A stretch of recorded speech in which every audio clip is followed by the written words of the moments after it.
Try natin ang snorkeling for today's video. Para no more sana all.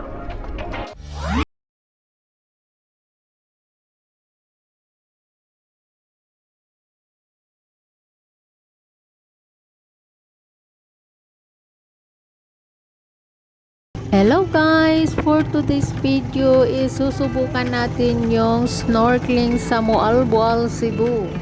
Ito kasama ko yung anak ko at yung mga kaibigan ko. Kasi lagi lang akong nakatingin at nanonood lang sa mga video na nakapunta sa snorkeling. Ngayon ay susubukan na natin. Maganda talaga siya pero sa situation ko mga guys is hindi ko alam lumangoy. As in hindi ako marunong lumangoy. Sabi naman ng anak ko at yung pamangkin ko is okay lang yun kasi sila ay marunong lumangoy. Kaya for dago tayo. Dalian lang talaga itong lakad namin ngayon kasi mamaya after 2 hours is babalik kami agad kasi may gagawin pa sa bahay.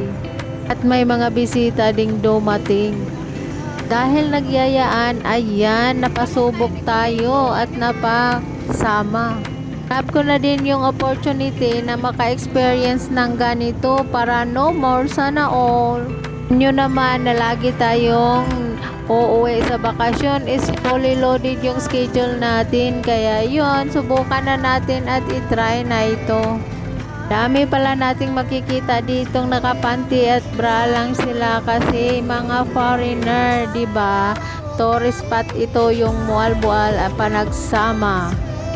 Kaya kami din is naki-tourist din, diba? Char lang.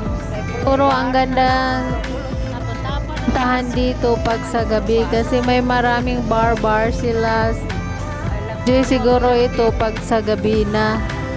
Pag sa araw sobrang init at natutulog pa yung mga tao.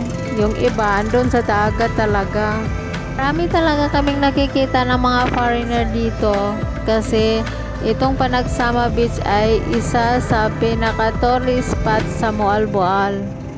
Tuli ko is gusto ko ring subukan yun pero sa dami ng ginagawa is hindi ko na na-experience yun. Kaya ngayon, itry na natin at ma-experience na rin. Wala rin siya na hadlok.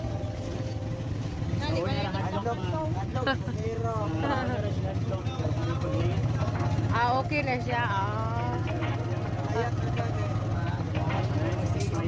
Come talk to me. I love you're on to me. Looking at you, looking like you're wanting.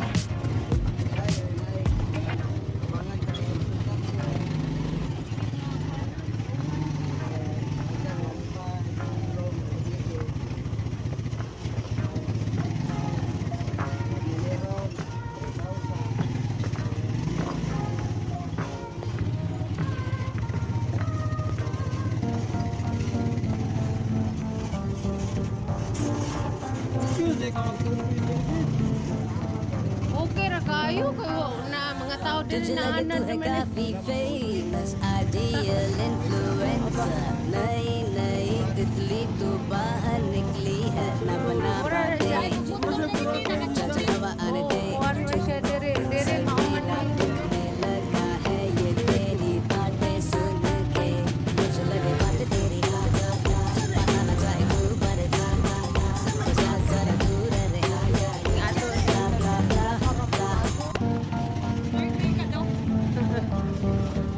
Masuway naman siya ya. Masuway mo ka na siya. तुझे लगे तू है काफी famous ideal influencer नई नई तितली तू बाहर निकली है ना बना बातें चल चल हवा आने दे सर मेरा टूटने लगा है ये तेरी बातें सुन के मुझे लगे बातें तेरी Pinawa oh.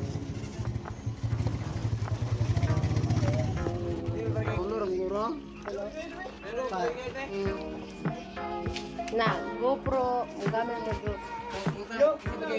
At ayan guys, andito na kami. So, diretso na tayo sa dagat. Hindi ko na napakita kung paano kami nakarating dito.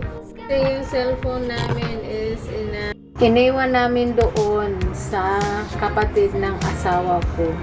Kaya ang sinakyan namin papunta dito.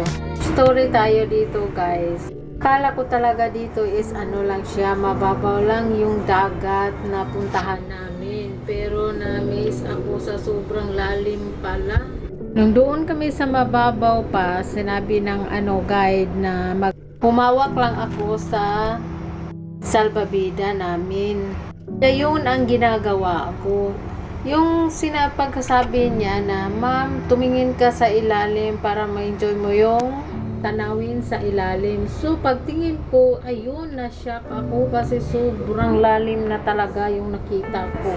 First time in my life talaga na nakita ko ng ganun.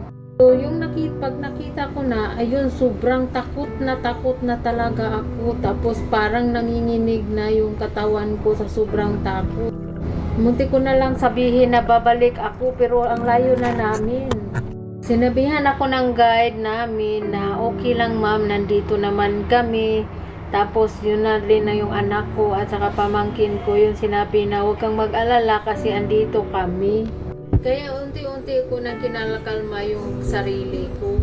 Karating na namin doon, ang dami palang mga tao din doon, mostly is foreigner. Pero mostly sa kanila is marunong maglangoy talaga. Siguro ako lang sigurong hindi marunong maglangoy doon. Kaya lagi akong hawak nung salbabida na pinhawakan sa guide namin. Tapos yung nakakaaliw pa doon, nung sabi ng guide kung sinong mauna, sinabi ko talaga sa pamangkin ko, so kayo nang mauna, huwag na ako. Buti naman itong sa may turtle nga side, hindi siya sobrang lalim. Hindi siya, para sa akin, hindi siya sobrang lalim dito. Sinabihan ko rin yung guide na doon ako sa hindi sobrang malalim kasi takot talaga ako sa malalim. Tapos hindi pa ako marunong maglangoy, di ba? Yung anak ko at saka pamangkin ko sobrang nag-enjoy doon kasi marunong silang maglangoy. Ako naman ay takot, nakahawak pa ako sa baruto. Kung tingnan mo kasi sa mga video is parang chill lang siya. Parang mababa lang talaga yung dagat. Hindi lang siguro ako takot sa malalim, siguro nag-i-enjoy ako ng sobra at siguro kung marunong din akong maglangoy, ma-enjoy ko ito. Pero dahil takot ako, hindi na ako ulit. Tama na itong naging try ko, naging experience ko. Ilang beses ako na nag-try dito kasi mababa lang kasi yung hininga ko. Nakita nyo naman na tinulungan ako sa guide namin para punta sa baba. So dahil mababa lang yung hininga ko, hindi talaga tayo mapunta doon sa baba. Pero okay na din yun para sa akin kasi first time at the last time yun sa akin na gagawin. Kasi hindi na ako ulit talaga, promise. Takutin kasi ako sa heights, kaya ganun. Tapos hindi pa tayo marunong maglangoy, yun ang nangyari.